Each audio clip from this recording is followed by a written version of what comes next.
पंडित जवाहरलाल नेहरू भारत माता के ऐसे सच्चे सपूत जिन्होंने अपना पूरा जीवन देश सेवा को समर्पित किया था।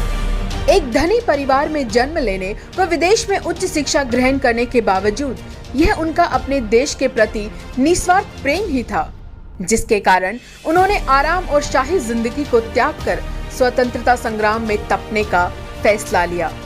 महात्मा गांधी के सच्चे अनुयायी के रूप में नेहरू जी ने संपूर्ण भारत की भावना के साथ खुद को आत्मसात किया। जेल में रहते हुए डिस्कवरी ऑफ इंडिया की रचना भारत के स्वर्णिम अतीत से प्रेरणा लेकर एक आजाद उन्नत भारत का स्वप्न देखने जैसा था। देश भर में आजादी की लड़ाई की अलख जगाते हुए पंडित नेहरू ने देश की जरूरतों, आशाओं और अपेक्षाओं को समझा। इसीलिए आजाद भारत के पहले प्रधानमंत्री के रूप में उनकी हर नीति हर लिहाज से सिर्फ राष्ट्र निर्माण पर केंद्रित थी। उन्होंने भारत की गरीबी और बेरोजगारी को नजदीक से देखा था, इसीलिए देश के औद्योगिकीकरण में अगुआ रहे। वे उच्च शिक्षा के महत्व को समझते थे, इसीलिए देश को आईआईटी और आईआईएम जैसे शिक्षा संस्थानों को समय रहते जगह मिली। नेहरू जी जानते थे कि खेती और किसान इस देश की रीढ़ हैं, इसीलिए वक्त रहते देश को विशाल सिंचाई परियोजनाओं की सौगात मिली।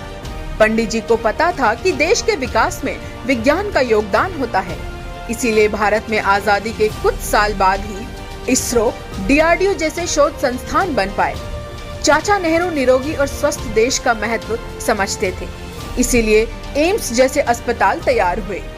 पंडित जी के समाजवाद में जहां सार्वजनिक क्षेत्र में एक से बढ़कर एक सरकारी उद्योग देश सेवा में लगे, वहीं निजी क्षेत्र में छोटे और मझोले उद्योगों के जाल ने भारत की आत्मनिर्भरता की दिशा में बड़े कदम उठाए गए।